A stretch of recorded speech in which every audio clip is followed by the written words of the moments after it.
सदगुरु कबीर साहब दुनिया के दार्शनिक में एक अद्भुत दार्शनिक हुआ था, अद्वितीय, जिसका जोड़ा आज नहीं है। कबीर साहब बिना पढ़े लिखे, बिना कलम छुए, कागज कलम छुओ नहीं, मसी गहो नहीं हाथ, चारों जुग की वार्ता कबीर मुख ही जनाबे बात। जो पढ़ा लिखा नहीं था, अब बिना कबीर को पढ़े लिखे कोई कुछ बन ही नहीं सकता है। एसपी, डीएसपी, कलेक्टर, पीएचडी करने वाले व्यक्ति से पूछिए, कबीर को पढ़ना पड़ेगा। 5 क्लास से लेकर 10 क्लास तक, कॉलेज तक, यहाँ तक आप जान लीजिए, एक प्रोफेसर बनने के लिए, बीडीओ सीओ बनने के लिए, कलेक्टर बनने के लिए आपको कबीर को पढ़ना पड़ेगा।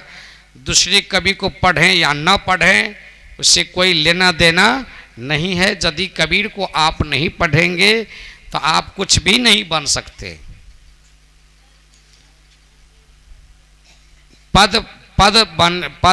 पदाधिकारी बने न बने, इंसान भी नहीं बन पाएंगे। सदगुरु कबीर साहब कि थोड़ी सी मैं आप सबके बीच कबीर के विचार को रख रहा हूं। सदगुरु कबीर साहब नगदा नगदी सौदा देता था, उधारी नहीं। कबीर की वाणी में इतनी बड़ी शक्ति थी, मानो कबीर की वाणी दहकती आग के समान था। उस आग में किसी कूड़े कचरे का रह जाना संभव नहीं था। सदगुरु कबीर साहब आत्मा के महापुजारी था, मानवता के महापुजारी था। उन्होंने मानवता की बात की, जाति पाति भेदभाव, ऊंच नीच, सबका भेद मिटाकर मानवता की बात की। आज तो कहीं जात पात की झगड़ा है, कहीं पंथ पंथ की रगड़ा है, कहीं रूप रंग ही तगड़ा है। मानव रोता परा परा, मेरा संप्रदाय बड़ा है, वो कहता मेरा संप्रदाय बड़ा है, मेरे पंथ में आ जाओ कल्याण हो जाएगा, वो कहते मेरे पंथ में आ जाओ कल्याण हो जाएगा। कहीं तो जात पात की झगड़ा है समाज में, और कहीं पंथ पंथ की रगड़ा है, कहीं रूप रंग ही तगड़ा है। मानव रोता परा परा, जिसके चलते पति पत्नी से दूर हुआ, भाई से मर्यादा दूर हुआ, पति से पत्नी का मन चूर हुआ, भाई से भाई दूर हुआ, मर्यादा सारा दूर हुआ, मक्खन हुआ अब कड़ा कड़ा, मानव रोता परा परा। आज जो स्थिति है समाज की, स्थिति के अनुसार सदगुरु कबीर साहब कहते हैं, जिंदगी ऐसी बना जिंदा रहे दिल साध, तो न हो दुनिया में तो दुनिया को याद आए तो। आज कबीर को याद करने की जरूरत है। कल कबीर न होते जो आज मुझे अंधियारी से मिटाता कौन। आज जो स्थिति है समाज में, जो देख रहा हूं, कहीं तो सामंत का कुत्ता पलंग पर सोता है, कहीं गरीब का बेटा तो धूल में रोता है। जो है देश की दलाल मुट्ठी भर, देश को ठक ठक के खाता है। सदगुरु कबीर साहब इसी का घोर विरोध किया।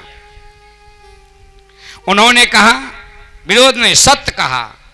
उन्होंने जितनी भी बात कही गई उनके द्वारा, सदगुरु कबीर साहब आज नहीं होता हिंदू मुस्लिम में आपस में लड़ाई था। जिस मंदिर के लिए, जिस मस्जिद के लिए अयोध्या के कांड में आप सबको पता है कि कितने लोग मारे गए। मारे गए कि नहीं गए? मारे गए। खून की धारा बही, तो कुंवर कबीर ने कहा कि ऐसे मंदिर मस्जिद को हटा दो, इससे तो बढ़िया है लेटरिंग रूम बना दो, और लेटरिंग रूम में सभी लोग पैखाना जाएगा, हिंदू भी जाएगा, मुस्लिम भी जाएगा, सिख भी जाएगा, ईसाई भी जाएगा, जैन भी जाएगा, सबका स्वास्थ्य बढ़िया होगा, क्योंकि लेटरिन पैखाना निकल जाए, मल निकल जाए, स्वस्थ हो जाओगे। मंदिर है कि जहाँ हिंदू जाता है, मस्जिद है कि मुसलमान जाता है, जिसका देख घर घर करे, मगहर जाकर देख लीजिए, हिंदू का भी भगवान हुआ है और मुसलमान का पीर हुआ है। ऐसा कबीर था जिन्होंने हिंदू के गुरु और मुसलमान के पीर हुए और सत्य कबीर हुए, क्योंकि सत्य की राह पर उन्होंने चला। सतगुरु कबीर की राह सत्य मार्गी राह है। आना कबीर पंथ में खाला का घर नहीं, आते हैं सुर नर मुनि जिसको दुनिया का डर नहीं।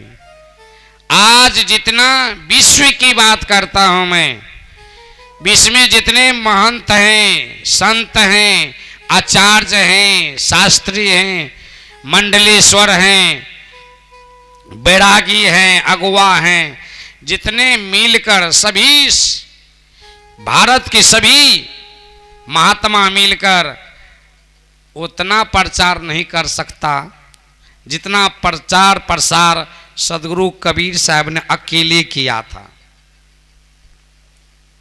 मैं तो आप सभी जितने कबीर पंथी यहाँ पर बैठे हैं, घूम रहे हैं, सभी कबीर पंथी को कह दिया जाए कि चलिए एक बार मुसलमान के टोला में इतना ही कह दीजिए कि कंकर पत्थर जोड़ के मस्जिद लिया बना, ताचड्डे मुल्ला बांग दियो का खुदा बहरा हुआ, हल्ला करते हो अल्लाह कमर मोहम्मद रसूल अल्लाह अकबर, जो हल्ला करता है, ये हल्ला इतना ही जाकर कह देंगे सभी कबीर पंथी मिलकर, कह देंगे।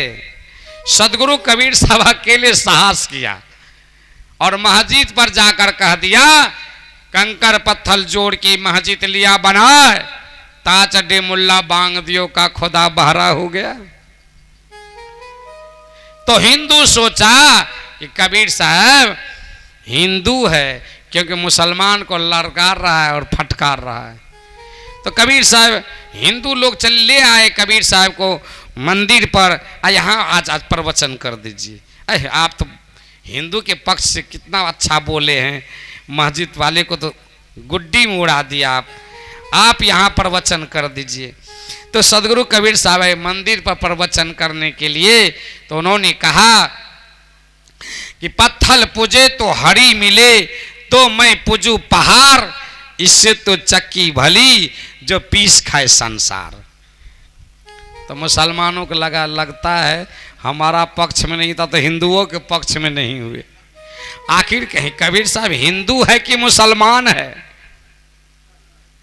तो दोनों एक दिन चला आया, आप ना मस्जिद को मानते हैं और ना मंदिर को मानते हैं,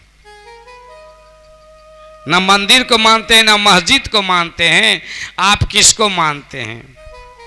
कहा जो मंदिर को हम लोग नहीं बनाकर उसमें पूजा करते हैं, मंदिर में पत्थर बैठाए हैं, पत्थर को पूजने वाले व्यक्ति हृदय उसका पत्थर हो जाता है, बाहर में भिखारी लोग चिल्लाता रहता है, भीख दे दो, खाने को दे दो, प्रसादी दे दो, उसका हृदय पत्थर का हो जाता है। मंदिर के पुजारी का वो तो उसको चुट्टा लेकर पीटता है और पत्थर को भोग लगाता है। जो खाता है उसको खिलाया नहीं जाता है, जो नहीं खाता है उसको खिलाने का प्रयास करता है। टुन टुन टुन टुन घंटी बजावे, झपट गए सो झपना, और ठाकुर जी के भोग लगावे, गपट गए सब अपना। ऐसे लोग हैं। आज साईं इतना दीजिए जामे कुटुंब समाए, कबीर साहब कहते हैं साईं इतना दीजिए जामे कुटुंब समाए, मैं भी भूखा न रहूं साधु न भूखा जाए। आज के लोग कहते हैं साईं इतना दीजिए जामे बैंक भर जाए, मैं तो घी का रोटी खाऊं साधु भूखले मर जाए। ऐसे लोग कहते हैं पैसा मेरा परमेश्वर, पैसा मेरा परमेश्वर, पत्नी मेरी गुरु, बाल बच्चे शालीग्राम, पूजा किसकी करूं? किसकी पूजा करो? कबीर साहब का न मंदिर में पूजा करो न मस्जिद में पूजा करो। मंदिर तोड़ो मस्जिद तोड़ो, कुछ नहीं मुझा का है, दिल मत किसी का तोड़ बंदे, ये घर खास खुदा का है। गड्डी है प्रभु अपने हाथों से, गड्डी है प्रभु अपने हाथों से, 9 महीने में बैठा है आपके सीने में। हम लोग दर बदर भटकते हैं मक्के और मदीने में। कबीर के ज्ञान क्या, कौन सी ज्ञान है? कबीर साहब के आत्म ज्ञान बिना नर भटके, कोई मथुरा कोई काशी, अब पानी में मीन पियासी, मैं सुन सुन आवत हंसी।